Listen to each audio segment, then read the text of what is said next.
Hello friends, I welcome you to this week's preview of our lesson study that is talking about the winsome witnessing and the power of personal witnesses.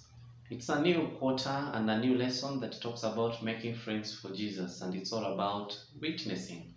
The first lesson we talked about why do we have to witness, and we saw various reasons as to why we need to do witnessing in our time. And today we are going to talk about the attractive and appealing witnessing that we are going to see in our lesson today. What do I mean by attractive and appealing witnessing? What I'm speaking about is all about personal testimony.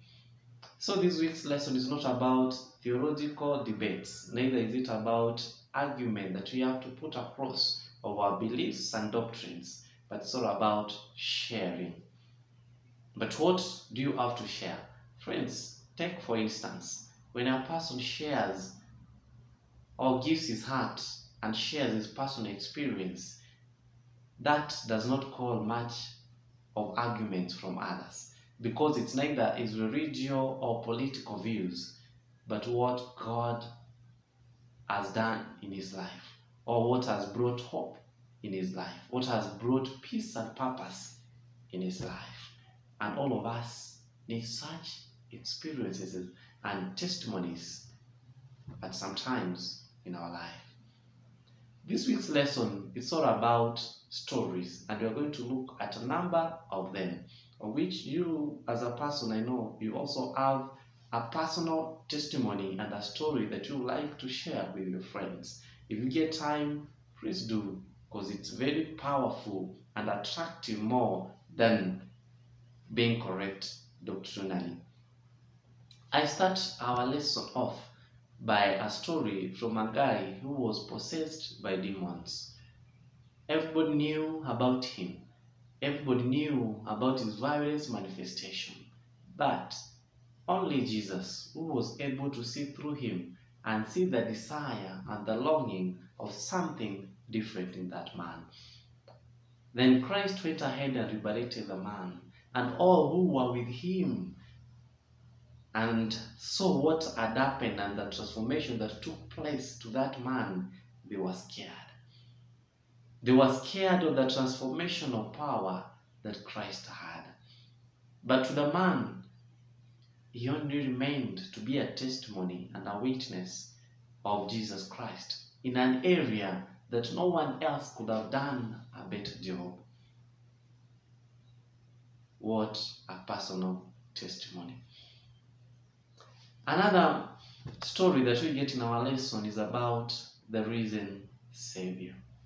Christ died on Friday evening, and all that believed and hoped of something greater than that were discouraged and disappointed. They felt that they had lost everything that was so dear and made meaning in their life. So when everybody else was down, two Marys went to the tomb, and upon reaching there, they found it empty. As they were astonished and surprised, a person, an angel, who was at the right side, told them he is no longer with the dead, but he is risen. How can you share such a news? How can you share when you know the people around you are suffering of the death of their beloved friend, Jesus Christ? But dear brethren, when you witness a resurrection, it cannot hold inside you, but you have to share it. So it happened to Mary. She ran as fast as she could to go and share and tell the disciples of what she has learned or seen. It's all about, we cannot but speak of the things that we have seen and heard. That is our week's lesson and guiding verse that is taking us through. So after going out and sharing the message and sharing about the risen Savior, it bore hope in every individual. Dear brethren, when the Spirit of God gets inside you, it bores a spirit of sharing of the marvelous grace, love, and care that God has taken upon you. Another lesson that we get, or another story that we get in our lesson, is about John and Peter. They were brought to the Sanhedrin's council. These are men who are called sons of thunder. These were men who were skeptical at some point. These were men who had a troublesome past to think about. But when they decided and accepted to let God take hold of their life, when they accepted and left their own agendas and embraced serving God, that the world was ready to explode. Why was it ready to explode? Because they noted the difference it brings to be with God. When the rulers and elders saw the courage of John and Peter, they noted that they were not only unschooled and ordinary people, but they had been with Jesus. Another story that we learn begs this question: do really people change? Can someone like Paul, who was so deep in his political and religious conviction, someone who wanted to bring justice to his way, somebody who went all in to eliminate and terminate the Christian sect, change? You've ever been in that situation, asking yourself, can really somebody change? Imagine of that friend in a broken relationship. Imagine of that friend in a broken family. Imagine of that friend who was raped and did all that weird things.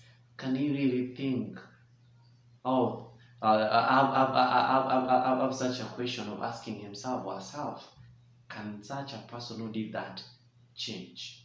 It's a tough one to ask. But even with those who were with Paul, who had personally experienced that transformational experience similar to Paul, it took some time to accept Paul in their place. They were asking themselves, has he really changed from the person he was? It took some time. But here is the disclaimer. Anybody who meets Jesus Christ, anybody who comes into contact with Jesus Christ, will never remain the same. Paul's witnessing and testimony brought a great impact in a multitude of people. But at the end of the day, this comes down to our personal decisions that we ought to make. We often at times involve ourselves in debates of spiritual questions, and most of the time they turn to be disputes instead of and less of witnessing. Just take and imagine of the case of Paul, who was rough and rigid. This Paul showed a different kindness and consideration before King Agrippa. It was more about the love of God, the kindness of God, the goodness of God, and the respect. Even though King Agrippa was cynical, skeptical, and adamant. Dear friends, witnessing is not all about proving right or wrong, but it's all about testifying what brought a difference in your life. There is always power in personal testimony and a personal story. If you have one, please share. You may never know, that could change somebody. I would like to leave you with this, that the essence of the Christian life is a relationship with Jesus that is so rich and full that we long to share it with others. As important as correct doctrine is, it cannot substitute